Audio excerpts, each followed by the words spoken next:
This program is designed to provide general information with regards to the subject matters covered. This information is given with the understanding that neither the hosts, guests, sponsors, or station are engaged in rendering any specific and personal, medical, financial, legal, counseling, professional service, or any advice. You should seek the services of competent professionals before applying or trying any suggested ideas.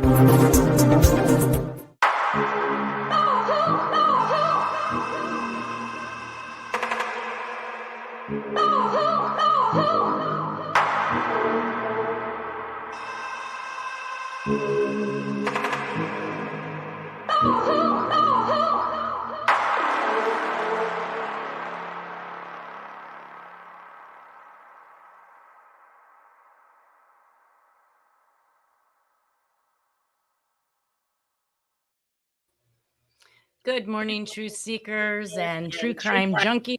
We're back with our episode of Hit the Road, Jack, looking for the Zodiac. Let me just correct my sound there real quick. Okay, so hopefully that's fine.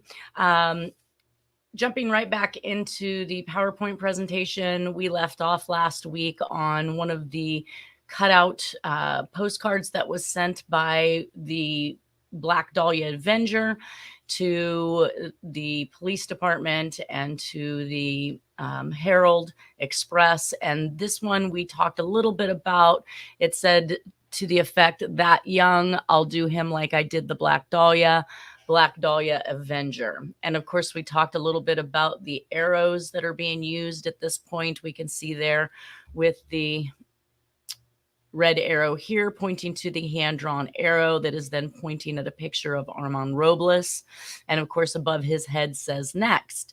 This is one of the areas where we find that there's a capital XT and a lowercase ne. So we see the mix of lowercase and capital letters.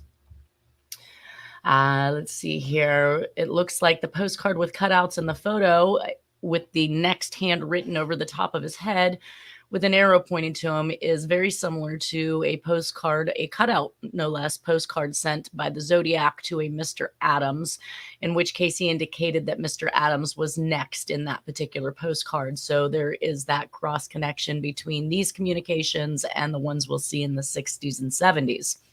So the cutouts we already know is a Zodiac, D.B. Cooper, Donna Lass, I-45 killer, and of course, we talked a little bit about this idea behind the Black Dahlia adventure.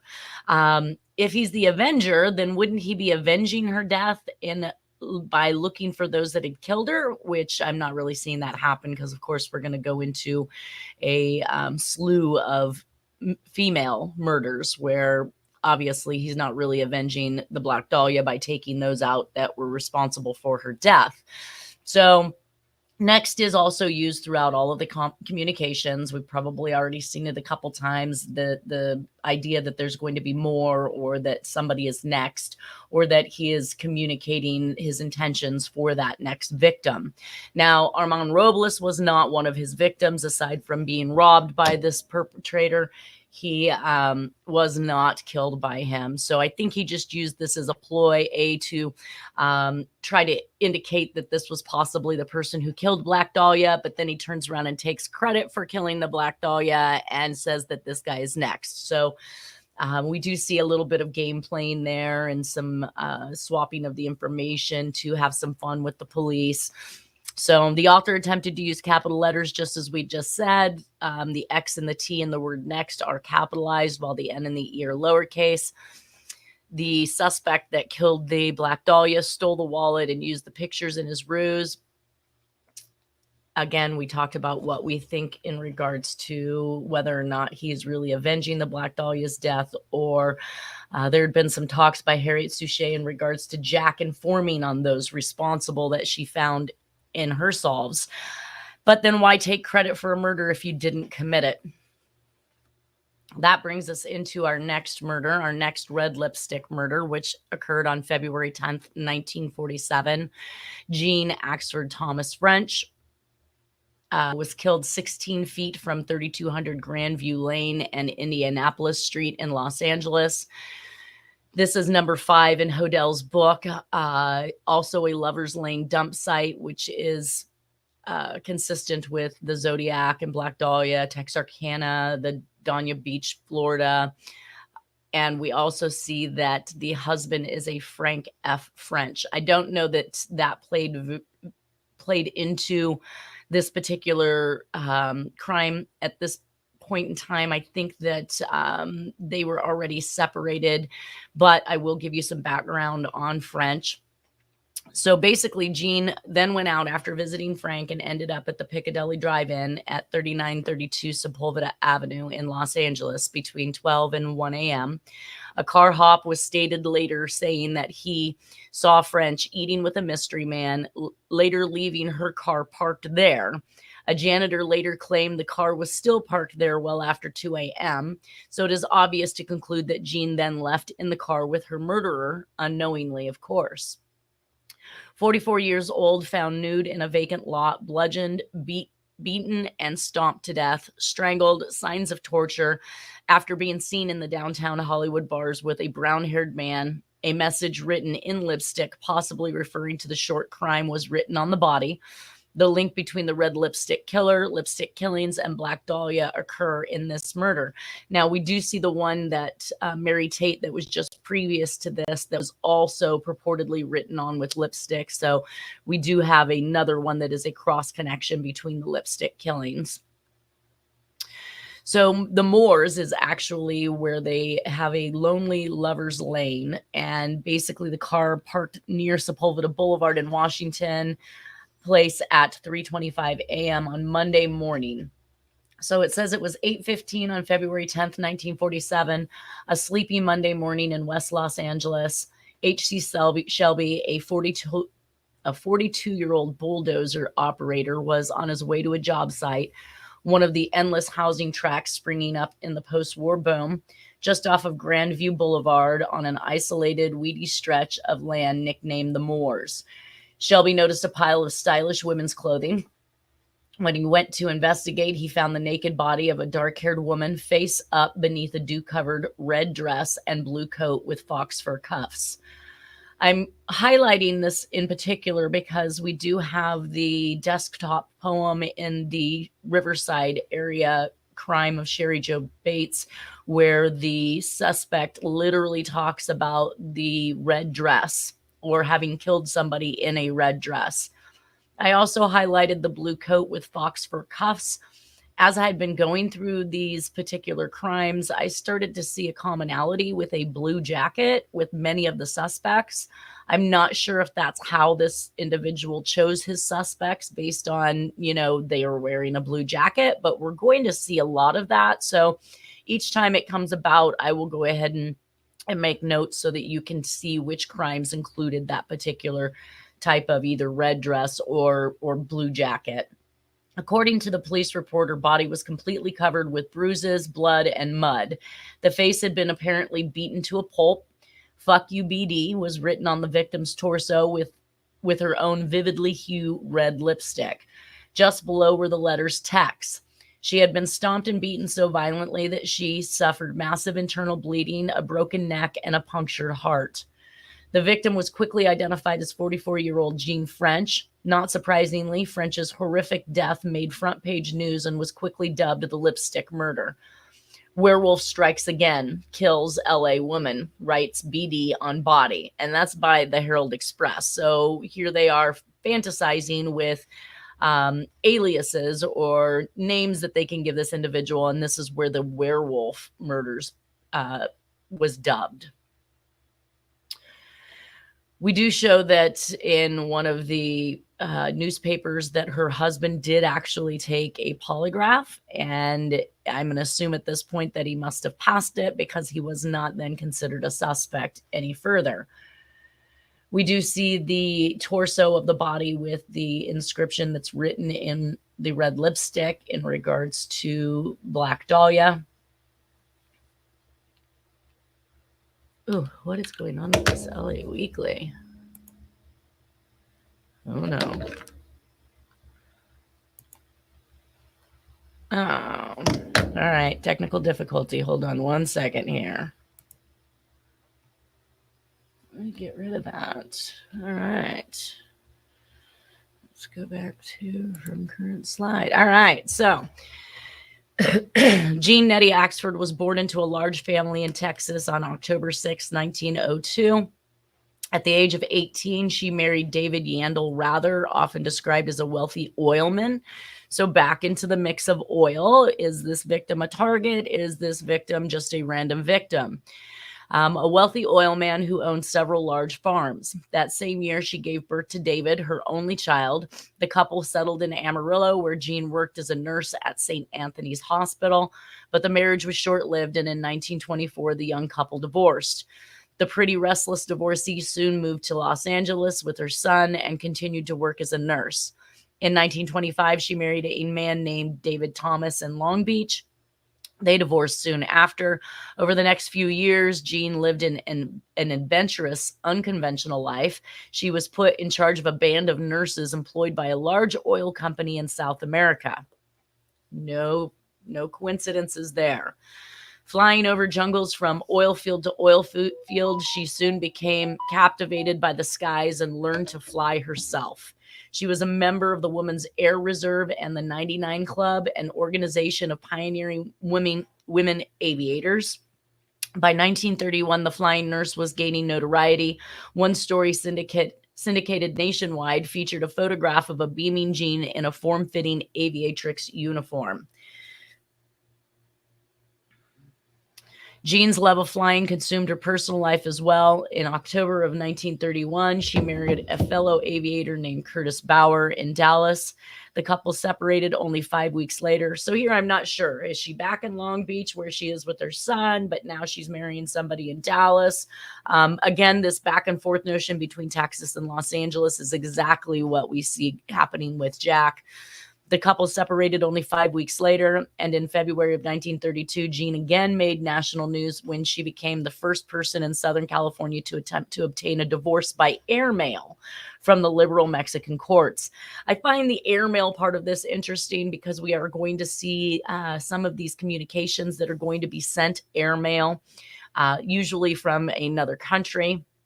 And that summer, her story hit the wires again when she was reported missing by her mother. So 4 weeks from Elizabeth Short to the Jean French murder, and then the murders there are at 3-week intervals between killings, which is exactly like the Texarkana Phantom murders. So back to here where text written on the body, Jack is from Texas. We see many killings in Texas that he later takes credit for through the Laura Miller's anniversary letter and the Southern reference. One of the first flying nurses during World War II, married a rich oil tycoon, good friends with an oil heiress, Millicent Rogers, which obviously runs in tandem with the oil heiress Georgette Bauerdorf, which happened to be one of the very first victims of this suspect. The body found with her clothes piled on top of her. This is kind of a stacking habit that we see. It occurred in South Carolina with the bikes being stacked on top of the bodies. We'll see clothing that is stacked. We'll see bodies that are stacked on top of each other where there's multiple murders. Stacking also seems to be one of those MOs that we see in some of these crimes. And it looks like the stacking of the bodies was the Texas yogurt shop murders. So her shoes were found 50 to 60 feet in different directions. The body is covered in bruises, blood, and mud with heel prints on the chest and a pocketbook lying 10 feet from the body. It states that the anal tissue was damaged 1/8 of an inch. I, again, think that this was likely some type of an object. It does not indicate that she had been sexually assaulted other than maybe being or sexually assaulted with an object, possibly. The head injuries are from a blunt steel object. Maybe a socket wrench is what they were presuming at the time. This is just a little bit more information. They did indicate that the victim entered an old 1936 Chevy or Pontiac sedan accompanied by the suspect. He believes the paint was beaten up on the car, but it appeared to be an old brown color. Sam Young was the last person to see this victim alive. Now we look over to the right and we do see the dark coupe that Jack's mom owned at the time. And there's likely a good chance that Jack is using this vehicle back and forth from wherever he's getting to at this point in time. We know that he is still back and forth taking care of his mother. So she was last seen at the Pan American Bar at 11155 West Washington Place with a parking lot that separates it from the Piccadilly Drive-In. So now I'm a little confused. Was she at the drive-in? Is she in the parking lot? There's so many different stories that you're getting here, but they indicated they believed that she was with a suspect that was a medium small build, dark complexioned boyfriend who seemed to be having words with her as they left at 2 a.m. And the suspect's vehicle described as a 1936 Chevrolet or Pontiac sedan. On March 11th, 1947, we have May Lorraine Preston, which is the next victim in this series in Los Angeles, itemized as number 4 in Steve Hodell's book. I needed to research this because here we start to see strangulations with cords, and cords do become some type of a method or MO used in many of the crimes. This particular victim was found with an electrical cord, light cord looped around her neck and her head smashed in on a road that borders the San Gabriel River bottoms near Norwalk. She's 46 years of age, identified by 1943 fingerprints from working at a steel company, living at 115 Burton Street, Bellflower, California. Now, this equals Jack having worked for a steel company, and we're going to see an actual insignia or symbol on the Halloween card. And I believe it's found in a couple other places in the Zodiac reign, but the FBI did actually link that particular symbol back to a steel company symbol.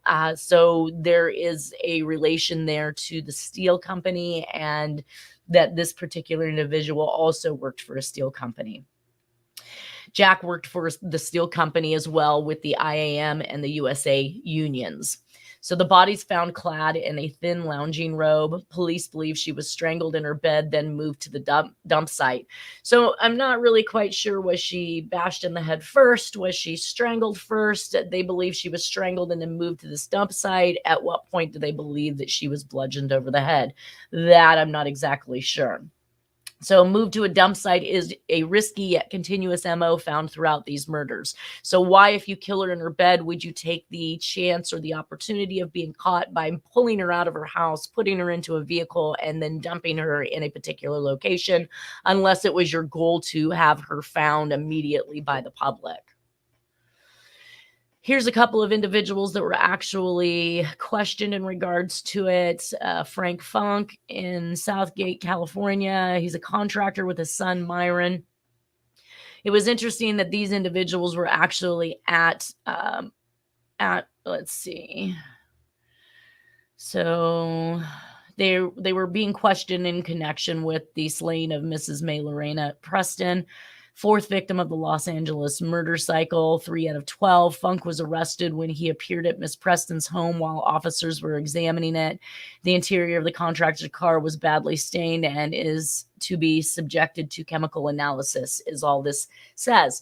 Likely, though, that they were there actually doing work, as they were contractors and they were there doing their job. But of course, they became a suspect. I don't know too many suspects that would show right back up to work the next day, especially at the location of the place in which they had actually murdered the individual who was paying them. However, anything is possible, I suppose.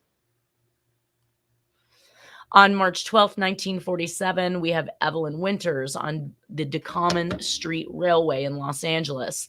42 years old, found nude, bludgeoned to death in a vacant lot 2 miles from downtown, strangled, last seen in the bars the night before. So we are seeing that running MO of being strangled and bludgeoned to death. Like most of the murders, bludgeoned to death is something we're going to see, and something that the Zodiac actually states that he would do.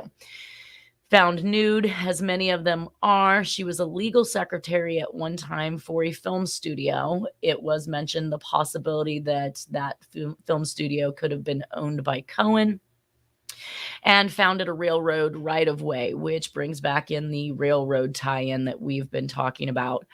2 bags of her clothing were found in a liquor store where apparently her being homeless had dropped them for safekeeping.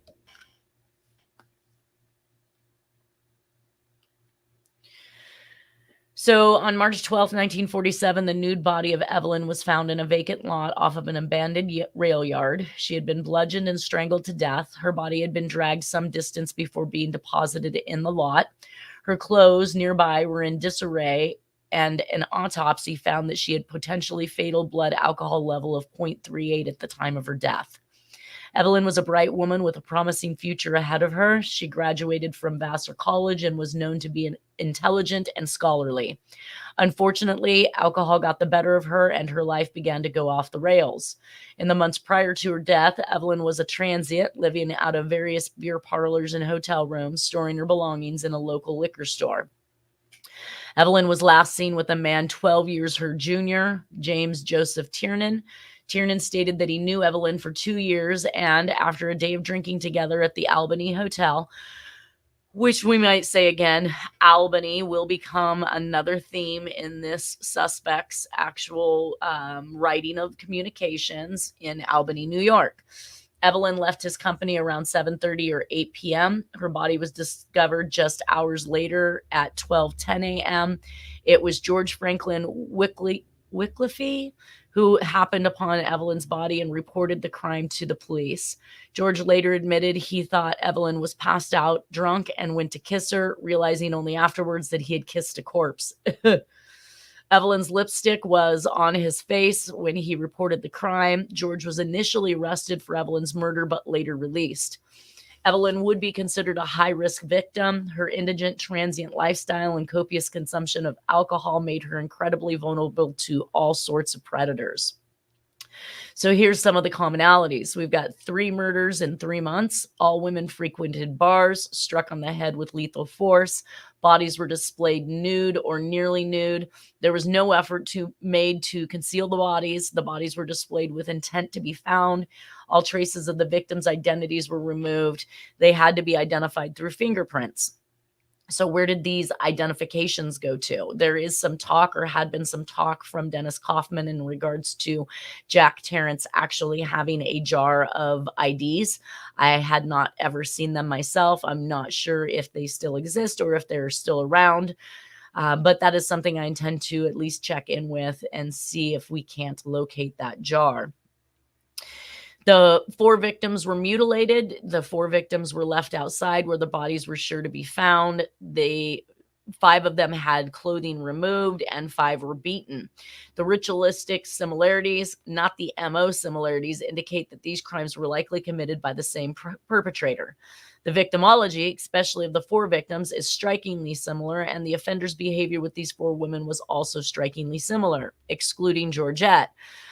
Georgette was found in a bathtub, and Elizabeth Short's body had been washed by her killer.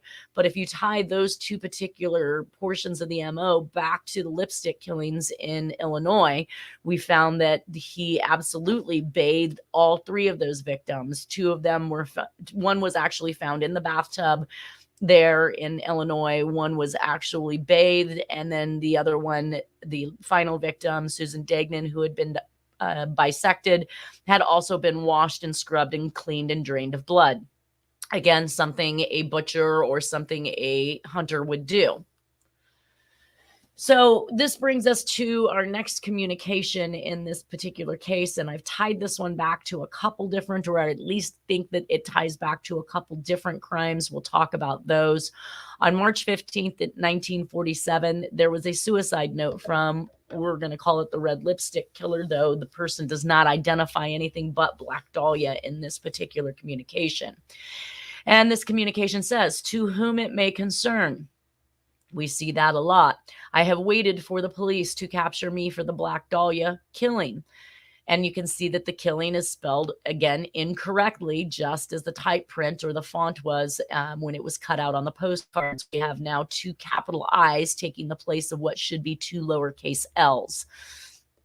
And then 2 lowercase I's surrounding those 2 capital I's in the middle of lowercase printing capital printing. So we can see that this particular communication is primarily written in capital letters. However, the letter I in the lowercase fashion has been used throughout this particular document. So, have waited for the police to capture me for the Black Dahlia killing, but have not. I am too much of a coward to turn myself in. So now we have the relating back to the turning myself in card. So this is the best way out for me. I couldn't help myself for this, for that, or this. Sorry, Mary. So to kind of tie this in or to bring this in, sorry to Mary could either mean Mary Leary, which is out of the Texarkana Phantom Murders on 2/22/1946, or Mary Thames of South Carolina on 3/12 of 1944, and then as of recently, Mary Tate on January 18th, 1947. So we have 3 Marys that have been killed by, I believe, possibly the same suspect in the last, at least, it looks like three years here. Also, this is an anniversary, actually, of the marriage to Letha Marie Self. So Jack has married Letha on March 15th, 1947. So interesting that we have this particular letter. And this letter is said to be a suicide note that was left on March 15th, 1947 in the shoes of an individual who left their clothing and everything on shore to make it look like they walked right into the ocean committing suicide. This comes from the Black Dahlia Solution website. So that's where I actually found this letter. Again, going back, we saw the 2 capital I's in the place of the L's, the Black Dahlia 2 lowercase i's, and for the L's equaling, I'm not sure why I put this, an 88 pianist Bolden. I'll have to go back and see why I put that up there. But again, it's a suicide note, just like the lipstick killer indicated that they were going to commit suicide. The Zodiac indicated that the Titwillow poem indicated suicide by watery grave, and the OCCK indicated that he wanted to commit suicide in his letter to Dr. Danto, sorry. So the suicide note, sorry, Mary, admits to the Black Dahlia murder. This letter is connected to Zodiac, Titwillow, suicide note, and can't help myself like many of these other cases. So in the lipstick case, we heard that he couldn't help himself and that he needed help or he needed somebody to stop him. We're getting that same ploy in this particular note. The handwriting is being disguised in capital letters, and we see like I said, the use of the lowercase i's. The letter is designed with the same middle of the paper centering used in a poetic style of writing, which is very consistent with the lipstick killer, Zodiac, and more. Here I pulled out the word police in order to be able to show these similarities as we go through. We had it written in the Black Dahlia's writing, in the lipstick killer's writing, and in a 1963 letter to the Dallas Police Department in regards to the JFK murder. So we do see that the police, at least as far as the spacing in the lineup, is consistent. Also, again, the way the shapes of the P's are formed and the slant of those particular letters. When I bring this, I know somebody attempted to put in here Ed Burns, so you could kind of ignore that red highlighted Ed Burns down the center of the Dear Mary letter, or Sorry Mary letter. I did not put that in there. That was done on somebody else's website. But what I wanted to note here was how nice and straight the writing was on unlined paper. And we can see that that is something that the Zodiac was very, very good at doing. And we know that Jack as well, in previous samples of his writing where we saw that he wrote on unlined paper, again, was also very, very good at writing nice and straight all the way across. On May 3rd of 1947, we have another murder, Dorothy Montgomery, found under a pepper tree in Los Angeles. She was also found nude. Under the pepper tree, it is a relation to another victim that was sexually assaulted with a bottle tree limb, and an I-45 victims posed in circles under a tree. So there seems to be something with trees as well.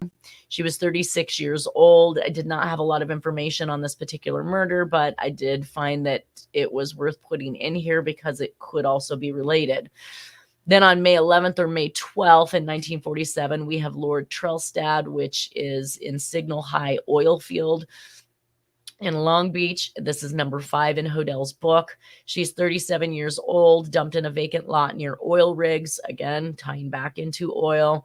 Oil rail yard, one of the two, even actually sometimes gravel pits. Again, I think some of these might even just tie back to mob syndicates. So she was found in a vacant lot near oil rigs after being last seen intoxicated at bars in Long Beach. Called the Mad Werewolf Murders. Again, bludgeoned, nude, stripped of her clothes, and, a strip of cloth or cotton garret around the neck. So there was a strip torn from men's blue and white shorts, and then she was strangled to death with that. Dubbed the Mad Werewolf Murders, as seen in the BD postcard of Armand Robles. She was raped. Now, I had actually kind of omitted anything that had to do with rapes from the possibility of Jack, because it did not appear as though he was raping anybody. If anything, he was just sexually abusing them with an object versus actually raping himself. So this one did make it in here because it was in Hodell's book. But again, I want to just caution on whether or not the rape was actually being publicized because it was an actual rape, or if she was actually sexually assaulted with some type of an object.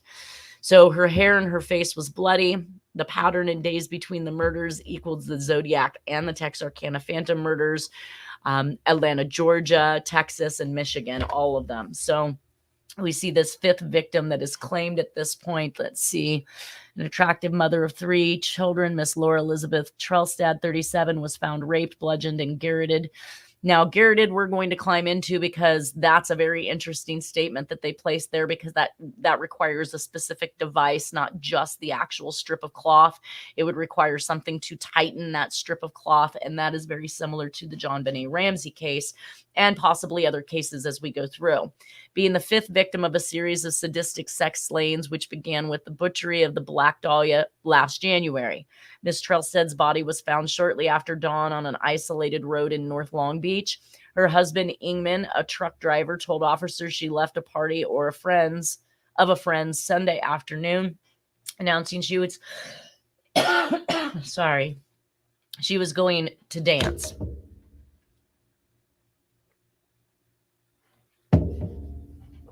Discovery of her body came a few hours.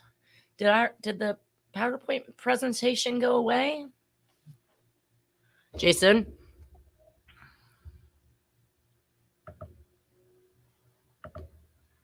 It's not up. What has happened? Uh-oh. Oh, no. All right, from current slide. I think I know what happened.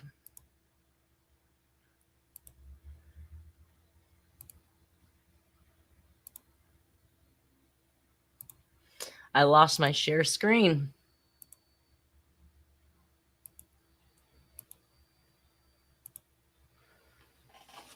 Okay, is it back up now? All right. Let me see what I missed here. Let's go back to the, I'm thinking we missed this entire thing in regards to the actual note itself. But here is the to whom it may concern. Sorry, Mary letter. Again, the suicide note from left at the beach in Santa Barbara on March 15th of 1947. Sorry you guys couldn't see that before. But once again, we see the way this was posed and placed right next to a Zodiac letter with a nice straight writing all the way across, using pretty much all of the paper. And back to here. So discovery of her body came a few hours after sheriff's deputies announced they had booked the husband of the 4th sex slaying victim on suspicion of murder. So Miss Trelstad, unlike her predecessors, had not been mutilated. Police said a preliminary examination indicated she had been raped. So there we have that.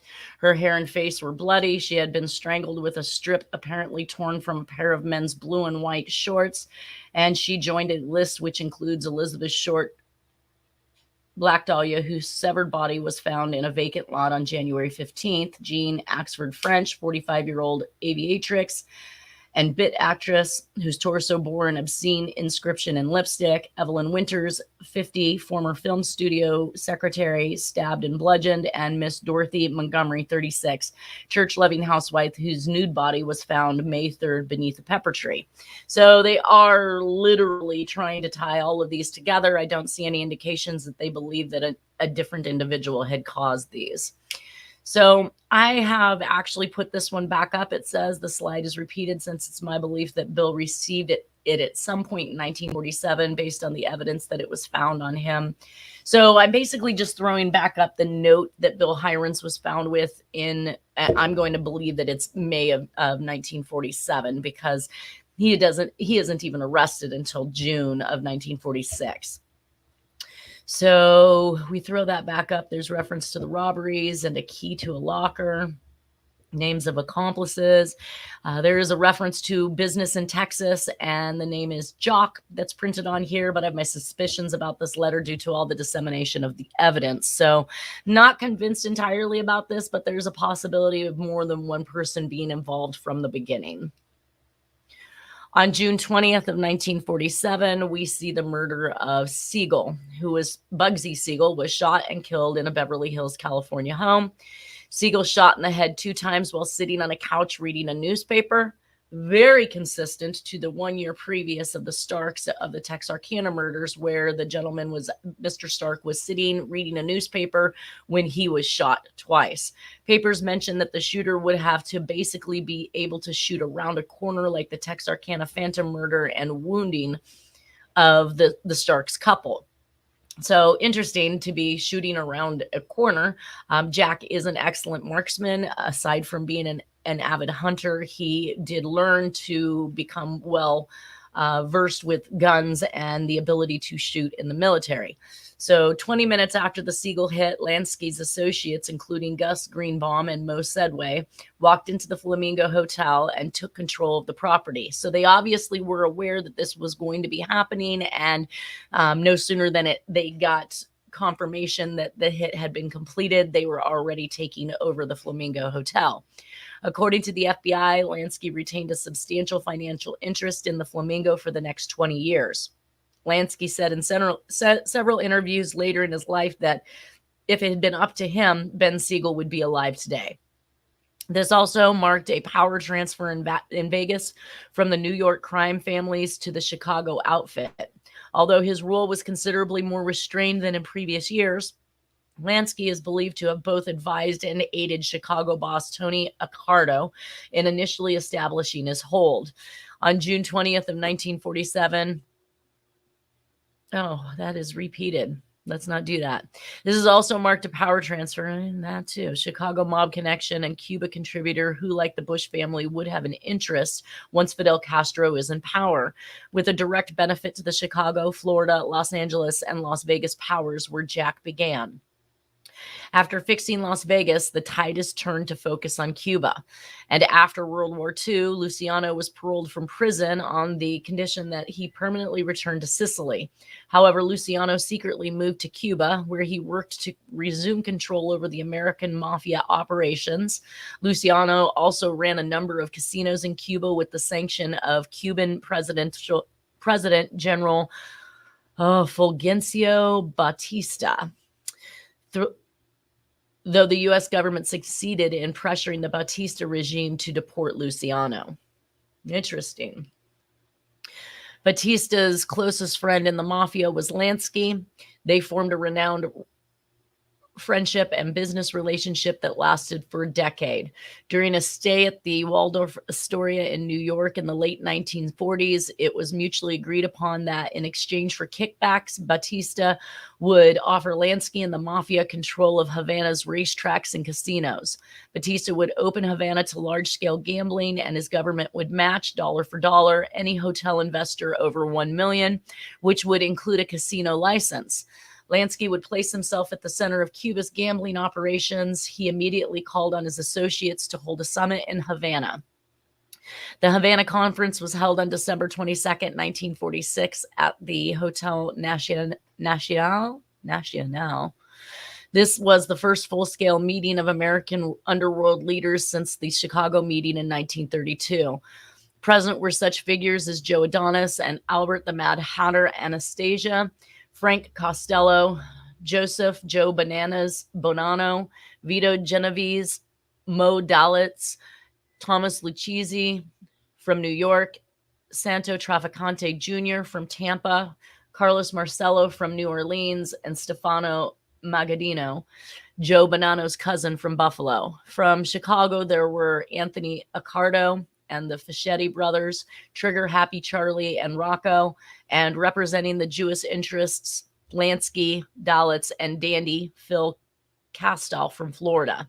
The first to arrive was Lucky Luciano, who had been deported to Italy and had to travel to Havana with a false passport.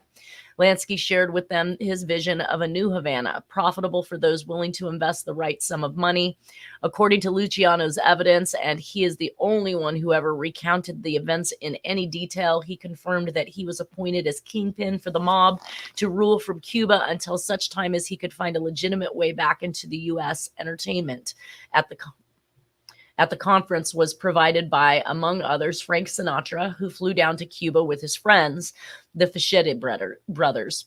So now we actually have Frank Sinatra being thrown into the mix with all of these mob individuals. And we're going to see some talk about Frank Sinatra as we go through some of these particular crime stories, in which case there is connections between him and political figures. So we see that the mob is working its way in between entertainment, media, political positions, and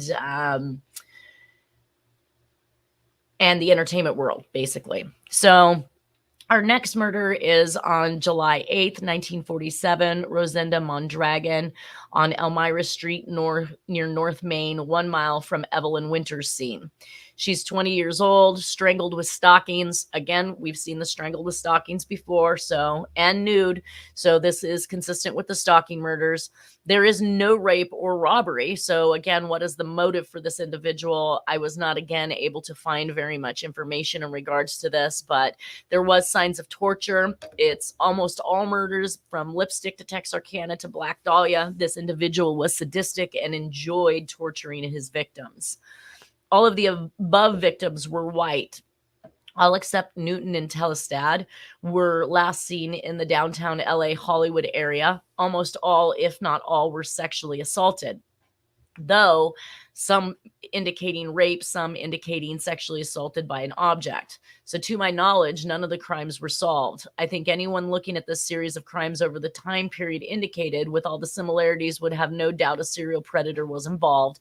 But police in the 40s and even through the 50s and 60s were unaware of such serial offenders. And this leads us back to that link blindness state where individuals were not aware or believed in serial killers at this point, or maybe they haven't even been named at that point. However, we do see that them over time and distance or proximity not putting these murders together correctly. It does appear as though these all happening at this particular time frame were consistent of a single individual. On October 2nd, 1947, Lillian Dominguez, corner of 17th Street and Michigan Avenue in Santa Monica, California, is killed. John Adams Junior High dance. She was walking home from this with her sister Angie and their friend Andrea Marquez. She was 15 years old, a student at John Adams Junior High. A man walked by at the corner of 17th Street and Michigan Avenue, and then Lillian collapsed. So the coroner determined that she had been stabbed in the heart a single time with a blade that was at least 3.5 inches long and a 1/2 inch wide. So a stiletto style knife, and the wound was 3 3/4 inch deep by a knife or an ice pick, they indicated, but they did at one point state that they believed it was a knife that had a 1/2 inch wide blade. And I don't believe that you could get that size from an ice pick. This is consistent with Betty Aardsma and Sherry Jo Bates, the size of knife that was used and the style of the killing. In the Betty Aardsma, which we'll hear about in the future, same type of scenario. She's standing there in a library. 2 men walk by. The next thing you know, she collapsed. Everybody thinks that she's just gotten dizzy or passed out from lack of oxygen or something, only to find out that the knife wound was so small that it had closed up around it, and that's why the blood was not pumping out. But she had, in fact, been stabbed a single time directly in the heart, as this individual was. And the Sherry Jo Bates knife size was also a 3.5 inch knife, 3.5 inch long knife with a 1/2 inch wide blade.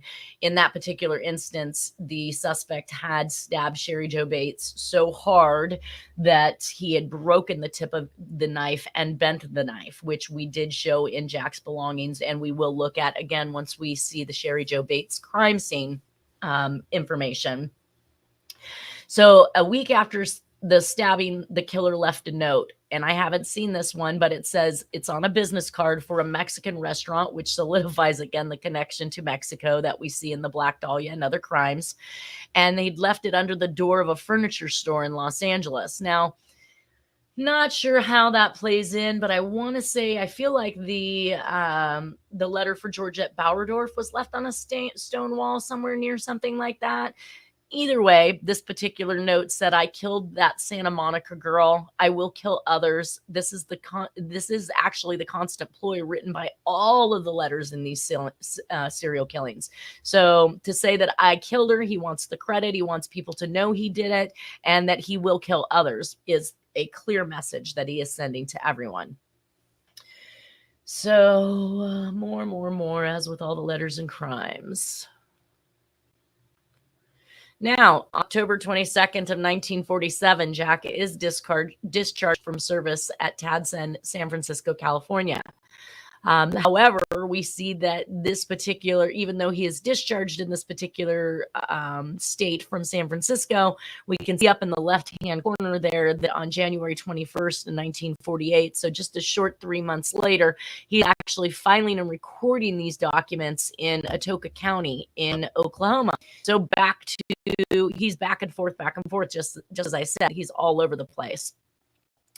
So on January 21st, 1948, he files in Atoka County, which puts Jack back near Texarkana and free from 10/22/1947 through to 3/28/1948 until he enters the Air Force. So Jack may have gone back to Los Angeles, California, Texas, or Chicago, Illinois while he was on this trip to visit mom and let the heat die down. So get out of town. He's a ghost again. They're looking for somebody who doesn't exist. So shortly after he enters into the military, like I said, he resumes military on January 21st of 1948.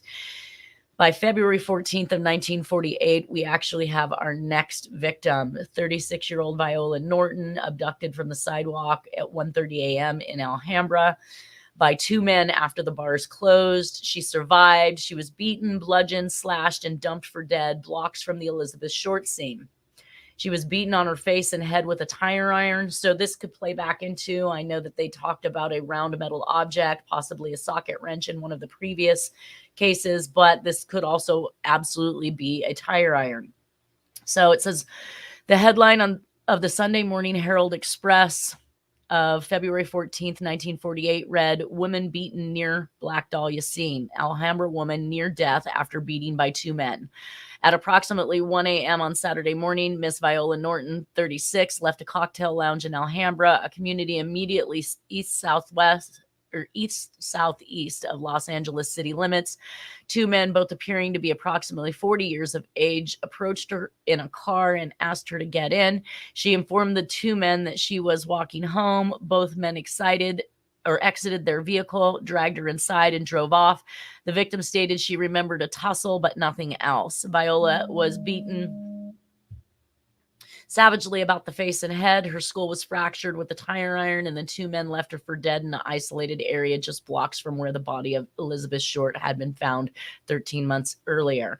A neighbor discovered the victim unconscious and summoned an ambulance. The information regarding any follow-up investigation was sketchy, but is believed the victim, though in critical condition, survived.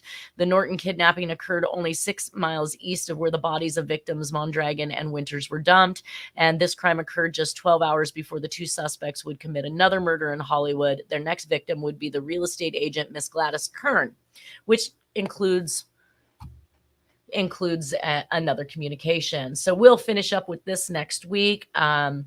I hope everybody has a wonderful weekend. It looks like we're about to conclude here fairly shortly the Los Angeles crime sprees, and we'll see that this takes place or moves to another location where we will find Jack at the same time. So for now, everybody, take care, have a good one, and I look forward to seeing you next week.